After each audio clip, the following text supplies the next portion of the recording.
Knowing that Yahtzee will one day review HuniePop, it fills me with determination. Yeah, Yahtzee's made it quite clear that there are a handful of games that he would never review even if his life depended on it. In fact, I'm pretty sure that if his life did somehow depend on him reviewing a particularly flimsy game, then he'd be even less inclined to review it. Personally, I think Yahtzee has barricaded the door on HuniePop so well you'd think he was expecting a fucking Monty Python reference. He seemed to make that point quite clear while explaining the mistake that led to him reviewing Doki Doki Literature Club. But yeah, if you're a regular viewer of Zero Punctuation, you're likely to find this goddamn request floating in the comment section of nearly every Zeppo video uploaded since the aforementioned review. And of course, everyone has taken the opportunity to bash the shit out of the poor bastard for the non-stop request, and I've decided to try and put a stop to it for good by reviewing the game myself. If only because the game happened to be on sale when I went looking for it. Given my track record with video games, and I suppose I should thank Yahtzee for reminding me of why I haven't been that ardent a gamer, I couldn't possibly have that different a fucking opinion of the game than Yahtzee. Also, I needed a way to see how convincing a British accent I could put on for an upcoming project. Do keep in mind that I'm not normally one to use profanity, so my efforts might reek of a feeble attempt at showcasing Tourette's syndrome, but hell if I'm gonna bore Yahtzee's hardcore fans with a shit-free vocabulary. And besides, I'm in no position to bitch about harsh language in a game about a lovemaking quest. Anyway, enough of this autistic screeching, let's get down to business. The premise of HuniePop is you are a dateless porn addict who has never talked to a girl in their life and gets visited by a love ray who is in desperate need of V-cards to make him ready for an upcoming graduation ceremony at the Love Ray Academy and grants you the ability to arouse any girl you meet just by talking to them.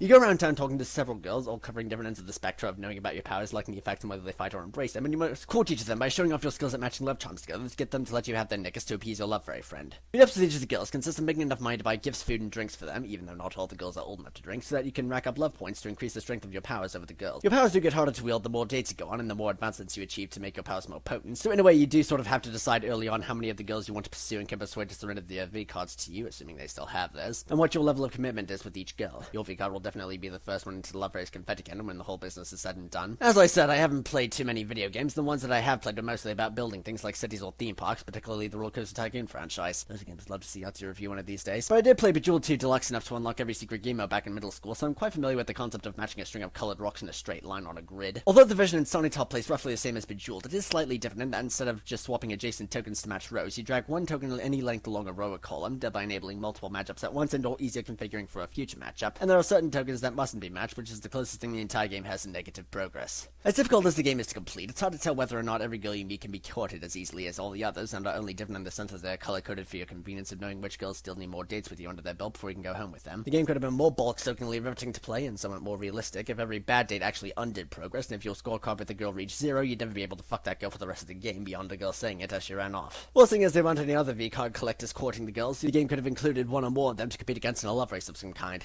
I guess it just shows how desperately that love fairy needs some V-card confetti that it's impossible to piss off a girl for good or cross paths with the rival for the girl's affections. Really, the hardest part of the game for me is that it kind of relies on your own morals as to whether you give alcohol to a teenager if you answer questions to satisfy the girls or tell them your true beliefs on whatever subjects they talk about. What also struck me as odd was how much money all the girls are willing to give me even after a bad date. I was making money faster than I could spend it, and given what many of the girls did for a living, assuming they actually had a job, it made me wonder how the fuck they had as much money as they did and whether they had enough to support their own lives. Although if it was the love fairy that was funding me, that'd be a hell of a lot more understandable than all the girls essentially funding me enough that I could get all the flight training needed to become an airline pilot in 1 year after buying them all every gift they could possibly want. One other thing that troubled me was that once the love fairy sent you on your way to pick up broads, you couldn't ever go anywhere that didn't have another girl already present. You couldn't even go home to eat or drink or sleep alone or jerk off because none of the girls are infatuated enough to share a bed with you. But I suppose I have the love fairy to thank for that. Damn, you're a desperate bitch, aren't you, love fairy? Make me wander town based on where all the girls are until I've gotten a hold of all their V-cards because you're no better at getting your shit together with procrastination than me. I suppose the main trouble with Funny Drop is how little resemblance it bears to actual dating, at least the way I go about looking for girls. Aside from the minigame dates, there's no real way to lose the game, and no one else is competing for any of the girls' attention. Yes, you'll have to up your time investment if you don't impress a girl enough on a date, but after a while the game starts to fall into the category of procrastination fuel. Boring places you visit when you can't find the drive to overcome your pining for amusement in favor of working on forward progress to your dream career. Then again, who can make a dating sim that perfectly emulates reality and can compare with the ones already on Steam? What are my overall thoughts on Bunny Hop? Well, if you've never played a dating sim, it's an amusing game to play, but it's totally lacking in any elements that can actually provide you with a sense of achievement for winning the game, for lack of a better phrase, like a possibility game over, or not being the only male or lesbian in the entire game trying to take the girls out to fancy dinners or start landslides into the Grand Canyon. Then again, dating sims as a concept leave a lot to be desired, and some of the runny stop girls seem to share that sentiment.